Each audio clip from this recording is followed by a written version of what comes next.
Hi everyone. In this brief course, I will explain what design thinking is and why it is different from other ways of thinking. I'm Guido Stompf, professor at In Holland University of Applied Sciences.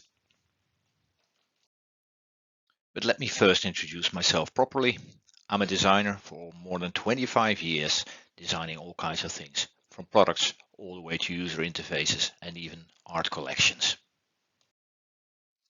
Next to that, I've been a reflective practitioner all my life.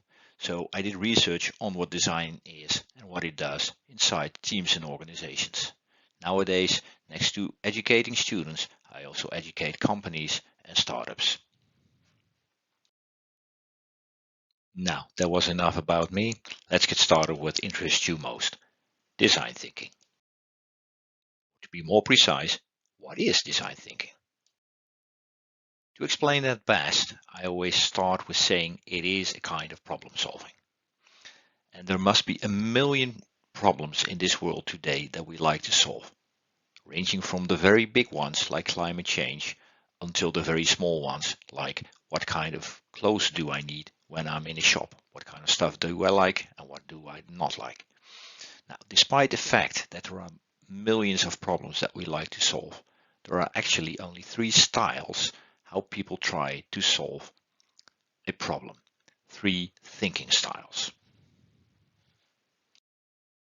The first way how we solve problems is analytical thinking. And this is what we have been taught at schools and universities. And the very essence of analytic thinking is that regardless what the problem is, before you do anything, you find the cause. Because we assume that once we understand what causes a problem, we can take the cause away and solve it. Now let's take an example to explain this. Climate change, a very big problem. What many scientists do and many researchers who have a very analytical mindset is that they try to find and prove what causes climate change. So they do all kinds of measurements all around the world.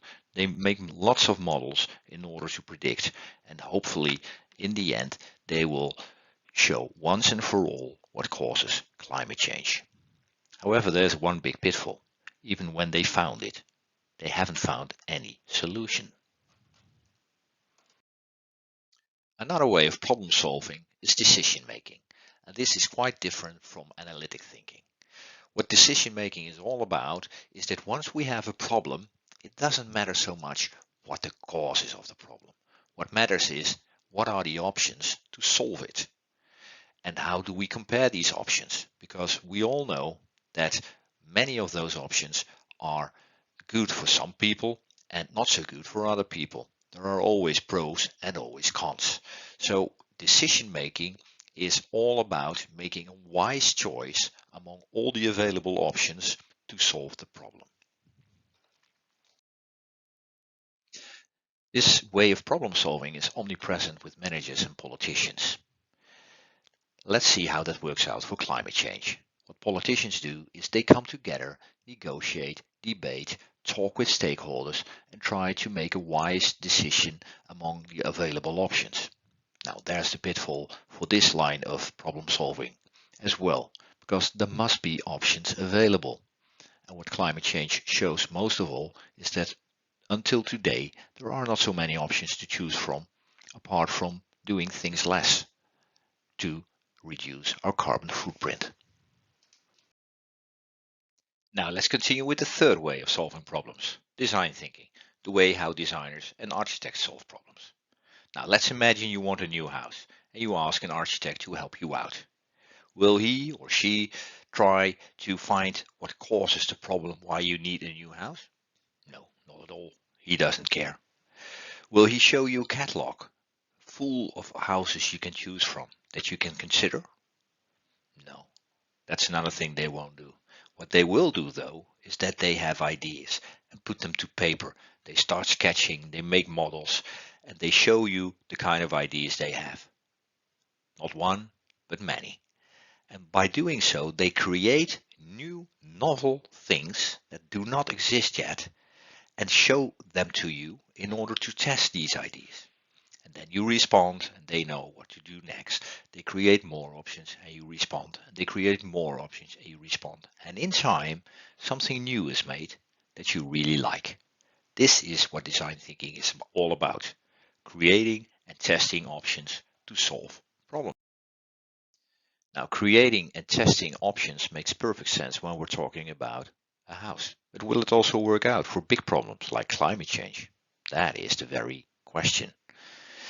What you see here, ladies and gentlemen, is a square in the Netherlands, in Rotterdam.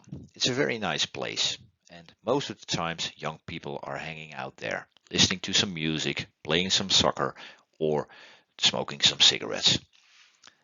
Every now and then, though, square changes, and then suddenly it becomes a collection for rain, for heavy rainfall that happens every now and then due to climate change.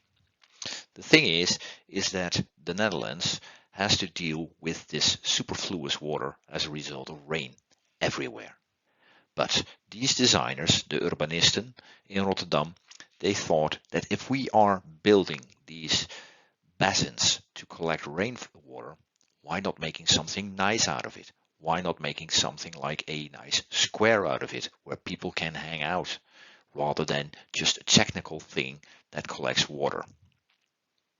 Once they showed it, more cities all around Europe became interested.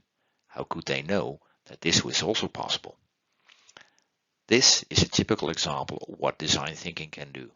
By creating and testing new things that people haven't seen before, we want it. Now maybe you may think that as a professor in design thinking, I'm promoting design thinking as the best way.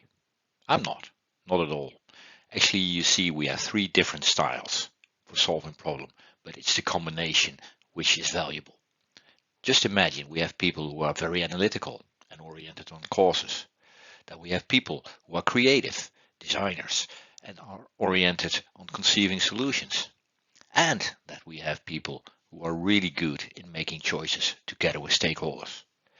Combined, we can really solve problems, big problems. Leave out one and it becomes difficult. Thank you very much for your time. There will be more small courses explaining how, why, and when to apply design thinking. Thank you for your time.